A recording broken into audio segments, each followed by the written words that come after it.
बिस्मिल्लाहिर्रहमानिर्रहीम। अस्सलामु अलैकुम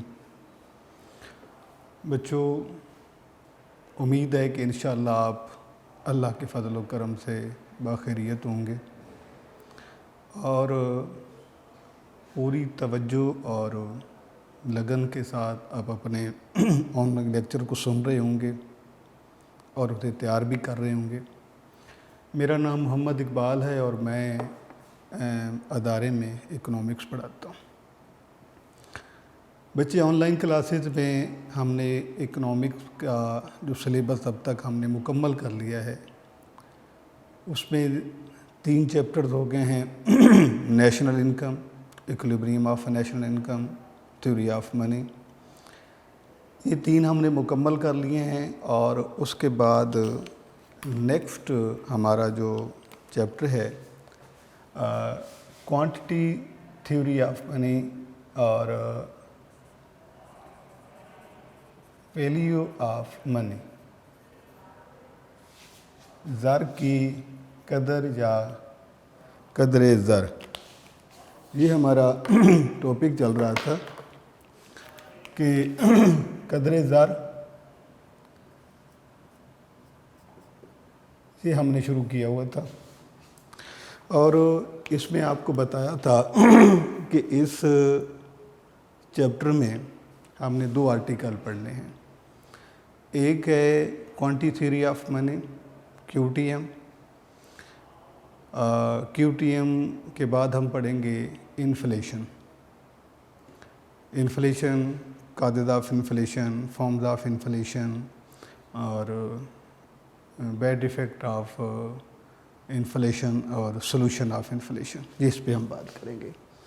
तो ये हमारा वैल्यू ऑफ मनी, ज़र की कदर का ये चैप्टर हमने शुरू किया था और इस चैप्टर में हमने जो टॉपिक शुरू किया हुआ था वो था QTM, quantity theory of money, नज़रिया मिक़दार ज़र।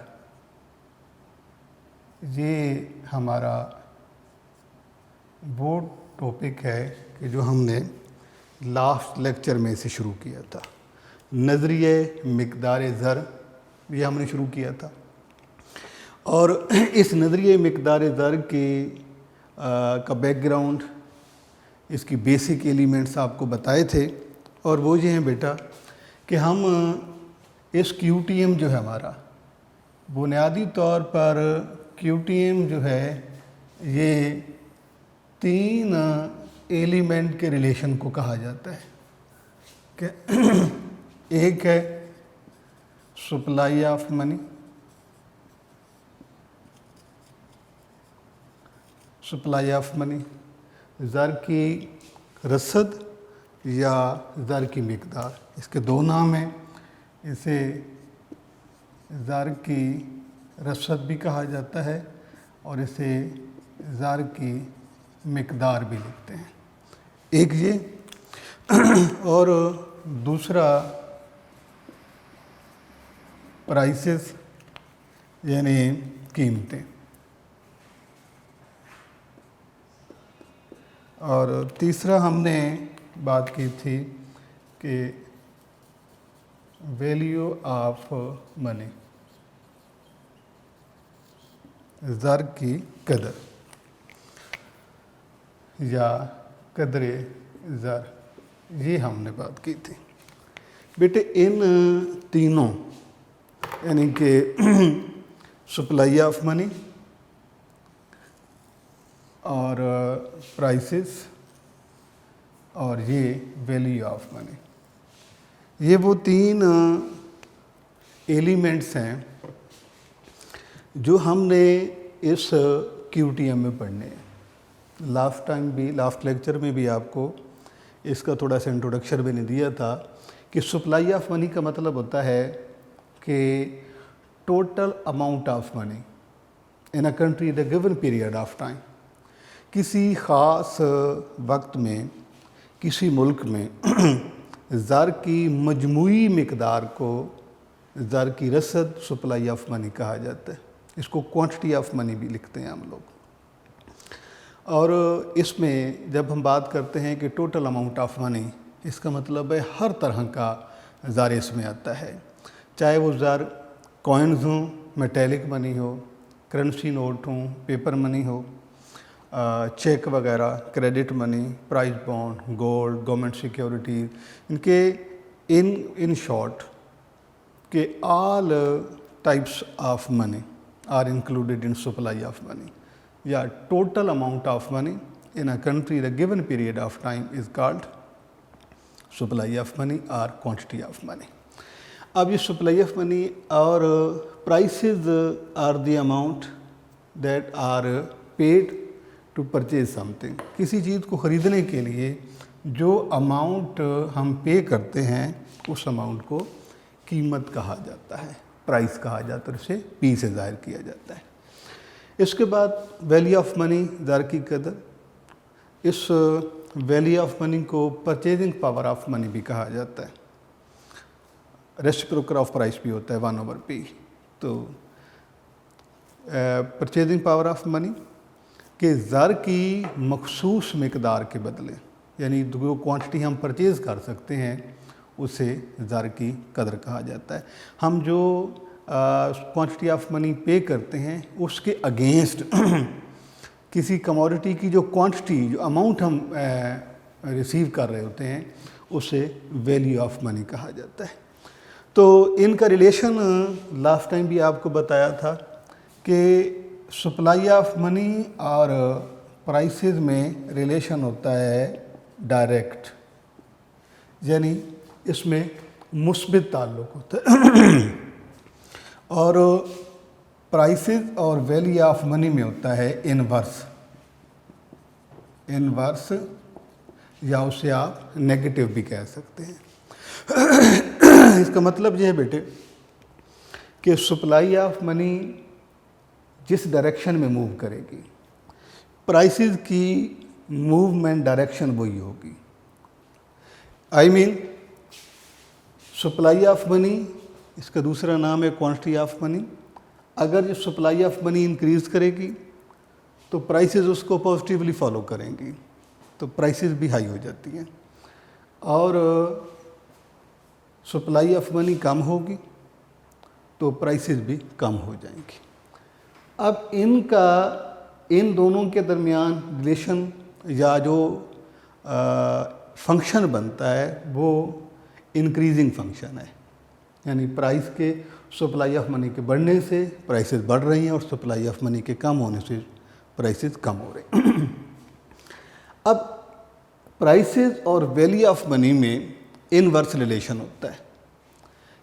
इसका मतलब ये है कि प्राइस जिस डायरेक्शन में मूव करेंगी, वैल्यू ऑफ मनी उसके अपोजिट डायरेक्शन में मूव करेगी।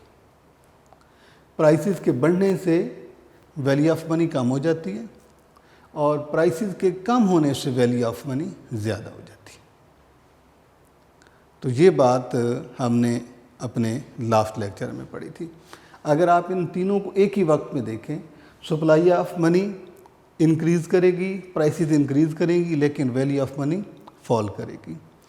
और सेकंड जो ऑप्शन है, सप्लाई ऑफ मनी फॉल करने से क्वांटिटी ऑफ प्राइसेस भी फॉल करेंगी, लेकिन सप्लाई वैल्यू ऑफ मनी जो है ये बढ़ जाएगी। तो ये तो हो गया इनके दरमियान एक जनरल रिलेशन। तो साथ में अगर हम इसको क्यूटीएम फॉर्म में जब लेके आएंगे, क्यूटीएम फॉर्म का ये मतलब है कि अब ये प्राइसेस हैं, अगर हम इनको डबल करते हैं यानी 2 गुना करते हैं तो सप्लाई ऑफ मनी को हम अगर डबल करेंगे तो प्राइसेस भी क्या हो जाएंगी, डबल, क्योंकि इन दोनों में रिलेशन जो है वो पॉजिटिव है। लेकिन ये उल्ट डायरेक्शन में मूव करेगी, ये हाफ हो जाएगी। अच्छा, अब सेकंड ऑप्शन क्या है कि अगर ये हाफ हम करते हैं तो ये प्राइसेस पॉजिटिवली फॉलो करती हैं, ये हाफ हो जाएंगी, ये उल्ट डायरेक्शन में मूव करती है, ये डबल हो जाएगी। अब इसी स्टेटस को कहा जाता है क्यूटीएम, यानी other things remain the constant. अगर आप यहाँ से डेफिनेशन पढ़ना इसकी चाहें, other things remain the constant when supply of money is double, prices become double, while value of money become half On the other hand, when supply of money is half, prices are half and supply value of money become double. तो ये एक वो introduction है QTM का जो कि हमने last time इसको पढ़ा है। अब हम ये बात करेंगे कि इस QTM को जो है इसकी आगे फर्दर तफसील क्या है। अब इस QTM को कि हम पहले इस हवाले से बात करेंगे। एक तो हम इस QTM की डेफिनेशन की बात करेंगे, यानी इसकी तारीफ़ जो है वो, और दूसरा इसकी मसावात की हम बात करेंगे, इक्वेशन, इनके मसावात। हमने जो डेफिनेशन में बात पढ़ेंगे कि डेफिनेशन में हम पढ़ेंगे कि सप्लाई ऑफ मनी और प्राइसेस इनमें रिलेशन है पॉजिटिव, और सप्लाई ऑफ मनी और वैल्यू ऑफ मनी में रिलेशन है नेगेटिव। तो इसी बात को हम यहाँ पे प्रूव भी करेंगे। तो आगाज़ करते हैं डेफिनेशन के हवाले से। इसमें बेटे डेफिनेशन जो है वो आपके पास जहाँ पर दो तरह की मौजूद हैं। एक डेफिनेशन ये है और वो है इरविंग फिशर।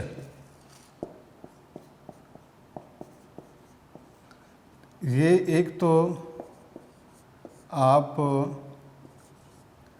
ये डेफिनेशन है इरविंग फिशर की, इरविंग फिशर ने इसको डिफ़ाइन किया है। और सेकंड डेफिनेशन जो है वो है टाज की।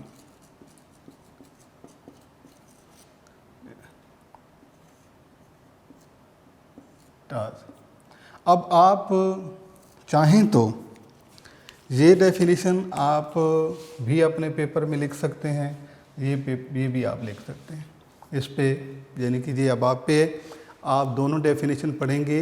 ये आपकी बुक में मौजूद है, यूनिक नोट्स में भी दी हुई है। लेकिन बेटे चाहे आप डेफिनेशन इरविंग फिशर की पढ़ें या आप टाज की डेफिनेशन पढ़ें, दोनों डेफिनेशन की वर्डिंग जो है उसमें थोड़ा सा डिफरेंस है। वर्डिंग जो है वो वेरी कर सकती है, उसमें वेरिएशन हो सकती है, लेकिन इसका जो आइडियालॉजी है, इसका जो मीनिंग्स हैं वो सेम है। और वो वही हैं जो मैंने आपको पहले बताया इससे कि when supply of money other things remain the constant. हम कोई भी लॉज ऑफ इकोनॉमिक्स में पढ़ते हैं, चूँकि लॉज कंडीशनल होते हैं। आपने पार्ट 1 में भी लॉ ऑफ डिमांड है, law of supply, diminishing marginal utility और भी लॉज आपने पढ़े हैं। तो आप लॉज के आगाज़ में लिखते हैं other things remain the constant, तो या on the base of some assumption, ठीक है। तो उसमें आप लिखते हैं मतलब other things remain the constant हम लिखते हैं। उसके बाद हम लिखते हैं कि supply of money double, prices double and value of money half. On the other hand, supply of money half, prices are half and supply value of money is double. अब यही बात आपने दोनों डेफिनेशन में आपको बताई जाएगी। आप फिशर की याद कर लें या आप टाज की याद कर लें, ये आपकी मर्जी है। लेकिन कोशिश आपने ये करनी है कि, बल्कि आपका राइट वे भी यही है कि अक्सर ये देखने में आया है कि बच्चे जो हमारे हैं वो दोनों डेफिनेशन को जो है ना वो मिक्स कर देते हैं, यानी कंबाइन कर देते हैं, तो वो गलत हो जाएगा। आपने दोनों की, इरविंग फिशर है या टाज है, इन दोनों की डेफिनेशन की जो वर्डिंग है वो आपको क्लियर होनी चाहिए। इसमें इसमें जो इरविंग फिशर की डेफिनेशन जो उन्होंने QTM को डिफ़ाइन किया है वो थोड़ा सा शॉर्ट है, जबकि जो किया है टास्क ने वो थोड़ा सा डिटेल के साथ है। लेकिन दोनों में बात एक ही की गई है, बात दो नहीं है, ठीक है जी। एक तो आपने ये देखना है कि डेफिनेशन के हवाले से, दूसरा बेटा इसकी इक्वेशन जो है, ठीक है, इसमें इक्वेशन इसकी पेश की है फिशर ने, यानी कि इसका मतलब ये हुआ कि इरविंग फिशर ने डिफ़ाइन भी किया है और इक्वेशन भी बताई है, जबकि टास्क ने इसको सिर्फ डिफ़ाइन किया है। अब जब हम इक्वेशन की बात करते हैं तो QTM की इक्वेशन हमारे पास दो हैं। ओके, अब इसमें से एक इक्वेशन जो है वो है P is equal to mv/t। आप इससे भी अपने थ्योरी को प्रूव कर सकते हैं, या जो है P is equal to mv plus m-v-t। अब आप ये देखें कि दोनों डेफिनेशन, ये डेफिनेशन और ये डेफिनेशन, इसमें फ़र्क जो है वो सिर्फ ये है कि ये जो डेफिनेशन है इसमें ये चीज़ एडिशनल है, ये वाली। अगर आप इसको हटा देते हैं तो वो आपकी पहले वाली इक्वेशन हो जाती, जो कि आपकी यहाँ पर मौजूद है। अब इन दोनों का फ़र्क क्या है? आप चाहें तो आप इससे भी अपनी इक्वेशन को प्रूव कर सकते हैं, अपनी थ्योरी को प्रूव कर सकते हैं, और अगर आप चाहें तो आप इसे ये भी प्रूव कर सकते हैं। लेकिन प्रूव करते हुए जो इसकी स्टेटमेंट थी, और स्टेटमेंट में आपने पढ़ा था, स्टेटमेंट क्या थी कि other things remain the constant, other things remain the constant when supply of money और quantity of money is double, prices are double and value of money become half. On the other hand, when supply of money or quantity of money half, prices are half and value of money become double. तो ये इस equation के ज़रिए आपने यही prove करना है कि जब प्राइसेस और सप्लाई ऑफ मनी और प्राइसेस में रिलेशन जो है वो पॉजिटिव है। बेसिकली ये थ्योरी जो है QTM, ये प्राइस लेवल को देखने के लिए, उसको प्रूव करने के लिए ये पढ़ाई जाती है, ताकि इसमें हमने ये साबित करना है कि प्राइसेस और सप्लाई ऑफ मनी में रिलेशन पॉजिटिव होता है। तो बेटे ये आपने इक्वेशन याद रखनी है, हम इसी से जो है आगे इसको प्रूव करते हैं। तो इक्वेशन यहाँ पर लिखते हैं QTM की।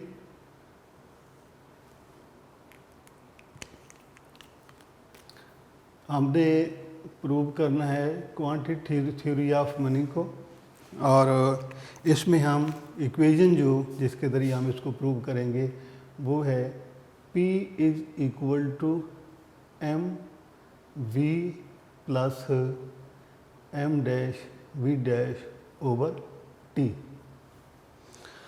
तो पहले हम ये देखेंगे कि ये जो इक्वेशन है इसमें जो आपको वेरिएबल नज़र आ रहे हैं ये हैं क्या।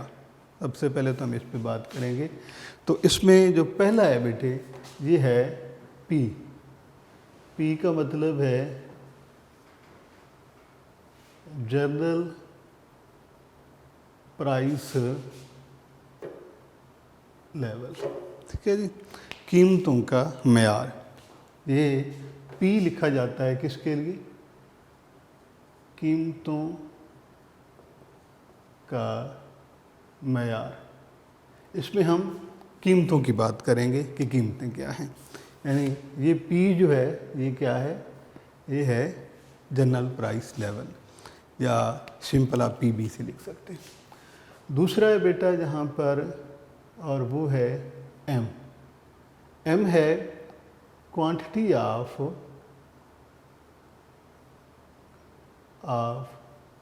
लीगल टेंडर मनी,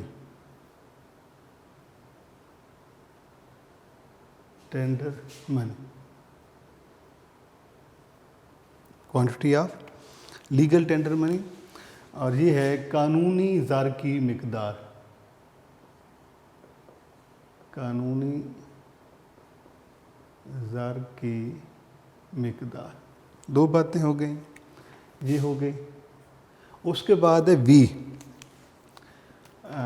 V का मतलब है जी velocity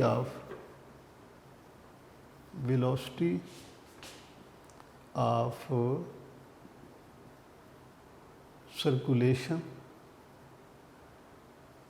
of legal tender money, legal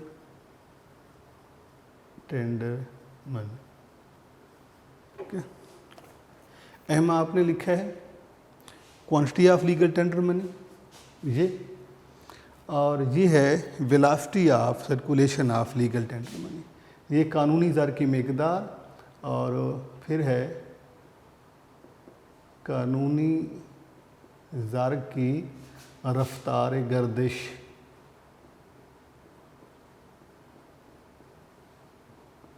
रफ्तार गर्दिश जी।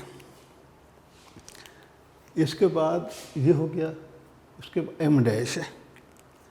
एम डैश का मतलब है quantity of credit money,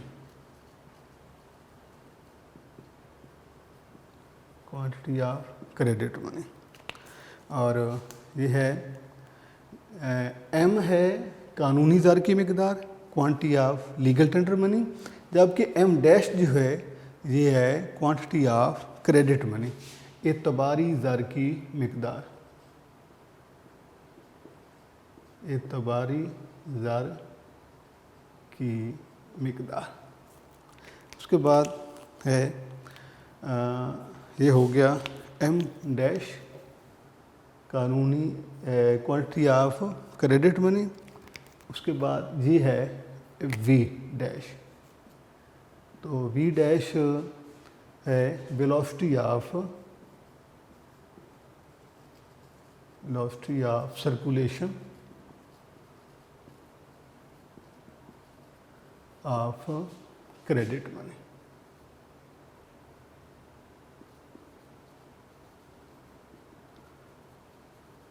credit money एतबारी ज़र की रफ्तार गर्दिश, एतबारी ज़र की रफ्तार गर्दिश, ये हो गया।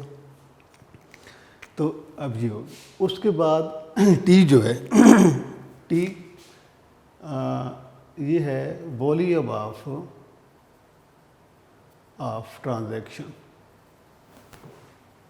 यानी अशिया की मिकदार भी आप इसे कहते हैं, या quantity of goods that are sold and bot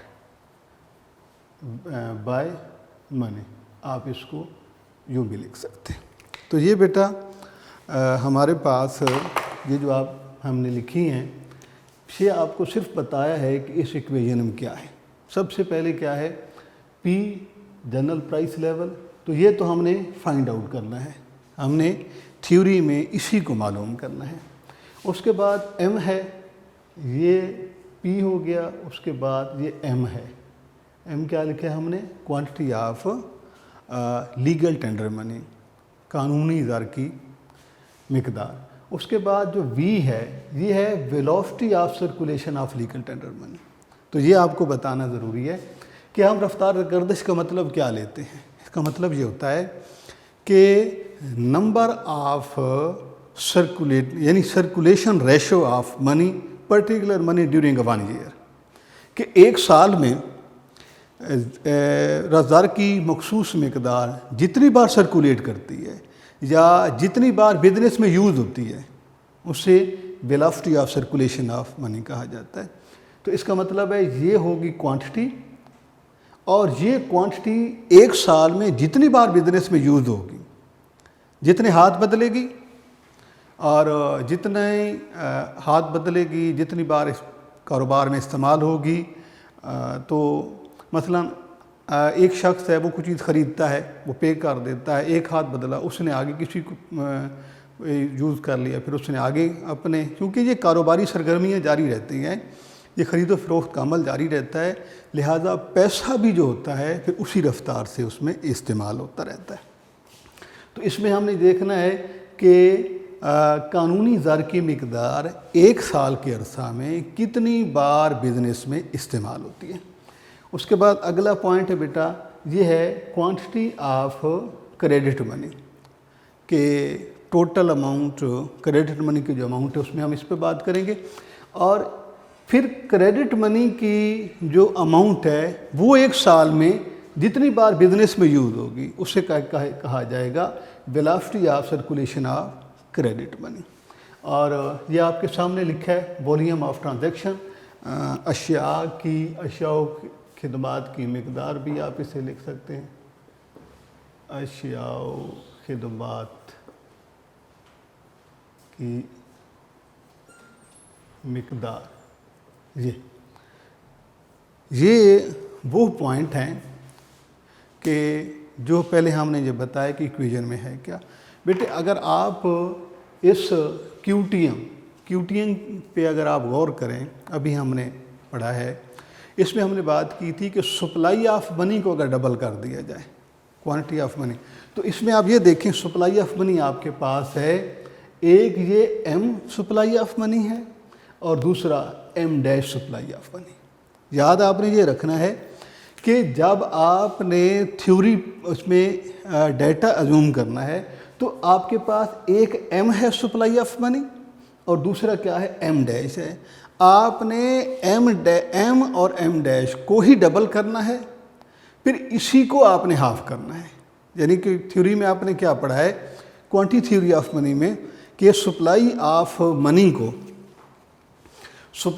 money को डबल कर देने से कीमतें डबल हो जाती हैं। तो आपके पास सप्लाई ऑफ मनी क्या है, एक एम है और दूसरा क्या है, एम डैश है। आपने एम और एम डैश को ही आपने डबल करना है और आपने इसी को हाफ करना है। ये आपके सामने मैं ये अजूम करके आपको ये थ्योरी जो है वो प्रूव कर देता हूँ कि इसको आपने कैसे करना है। ये आपके पास है कि equation P is equal to M B plus M dash B dash. तो अब हम इसको जो है वो अजूम करते हैं, फ़र्द करते हैं। सबसे पहले हम बात करते हैं P की। P बेटे हमने मालूम करना है, यानी कि QTM में हमने P क्या है, जनरल प्राइस लेवल, कीमतों का म्यार। तो हमने इसमें कीमतों के म्यार को जो है वो प्रूव करना है कि उसमें सप्लाई ऑफ मनी के कम ज़्यादा होने से कैसे हमारी प्राइस मूव करती है। दूसरा है एम। एम जो है, एम क्या है, quantity of legal tender money. Suppose करते हैं कि आप इसे 1000 ले लेते हैं कि सप्लाई ऑफ मनी, यानी कि quantity of legal tender money is 1000 और वी यानी कि ये इसकी वेलोसिटी कितनी है, कितनी बार बिजनेस में यूज़ होता है, वो आप कर लें 5। 1000 हमने क्वांटिटी अजूम की है, उसकी वेलोसिटी सर्कुलेशन कितनी अजूम की है हमने 5। अच्छा, इसके बाद एम डैश आप सपोज करते हैं आप कर लें 2000 और ये कितनी बार बिजनेस में यूज़ होता है, इसको आप 2 टाइम लिख लें। और इसकी मदद से जो चीज़ें ख़रीदी बेची जाती हैं सपोज़ करते हैं वो 10 है। तो ये डाटा हमने अजूम किया है कि प्राइस लेवल तो हमने मालूम करना है। इसमें quantity of legal tender money 1000 हमने किया है अजूम। कितनी बार बिजनेस में यूज़ हो रहा है 5 टाइम। और वेलोसिटी ऑफ क्रेडिट मनी, यानी क्रेडिट मनी की हमने बात की है कि ये 2000 है और उसको हमने प्रूव किया, अजूम किया है कि ये 2 time with in 1 year use होता है। और इस क्वांटिटी की मदद से 1000 और 2000 हम ट्रांजैक्शन या टोटल जो ख़रीदो फरोख्त होती है वो 10 यूनिट होती है।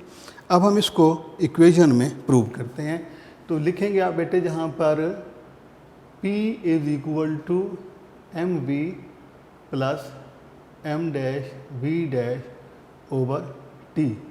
तो P आपने मालूम करना है, M आपके पास है 1000 और कितनी बार बिजनेस में यूज़ हो रहा है 5 टाइम, प्लस 2000 कितनी बार यूज़ हो रहा है 2 टाइम और इससे ट्रांजैक्शन कितनी हो रही है 10।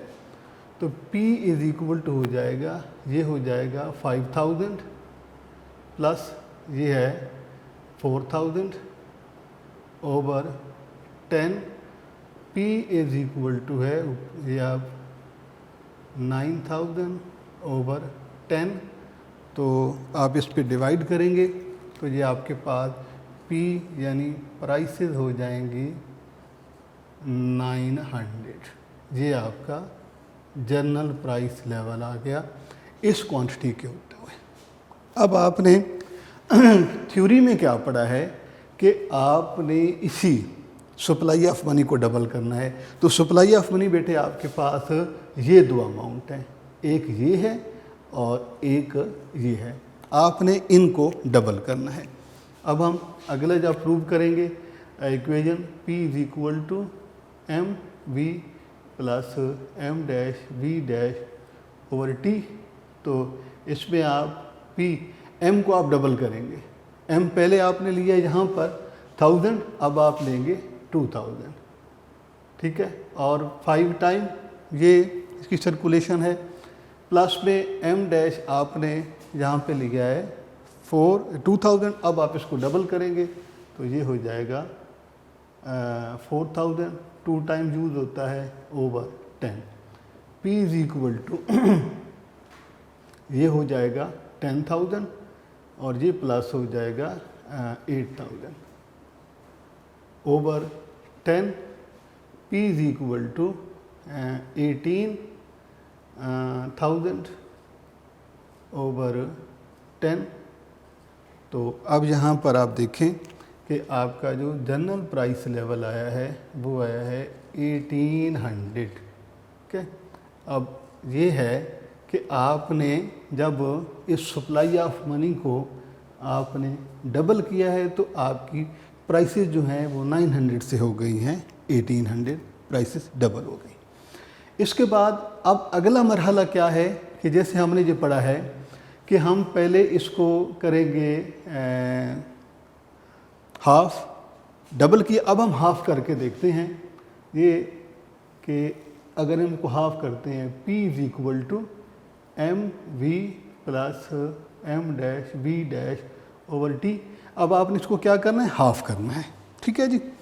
तो हाफ में P वैसे आप लिखेंगे, ये देखें आप 1000 लिया, इसको आपने डबल किया था 2000। अब हाफ करेंगे तो ये हो जाएगा 500 इंटू 5 प्लस इसको आपने डबल किया था 4000। अब हाफ करेंगे तो ये हो जाएगा 1000 into 2 over 10। P is equal to हो जाएगा बेटा 2500, ठीक है, प्लस ये है 2000 over 10। P is equal to 4500 over 10। तो अब आपके पास जो है ये है 450। तो ये QT है।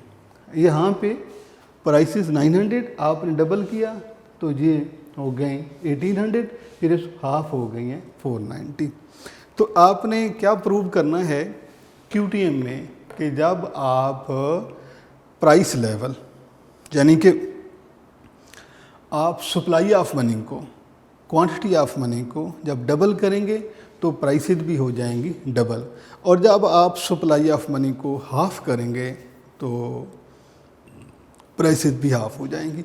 तो ये तो आपने इक्वेशन के ज़रिए प्रूव कर लिया। अब हम इसमें एक और मरहला पढ़ते हैं और वो ये है कि हम जब डिफ़ाइन करते हैं तो उसमें हम लिखते हैं other things remains the constant, यानी कि दीगर हालात जूं के तूं रहें, यानी कि वो ना बदलें। तो अब हमने वो जो other thing remain the constant हैं, बेसिकली वो अजम्पशंस ऑफ लॉ होते हैं कि वो चीज़ें होती हैं जिनको हम अजूम करते हैं कि वो कांस्टेंट है, चेंज नहीं होती। तो इसमें आपकी आसानी के लिए आप इसी थ्योरी के अंदर से आपको मैं कुछ अजम्पशंस लिख के देता हूँ। अब ये यहाँ मैं आपको लिख देता हूँ कि यहाँ पर अब आप ये देखेंगे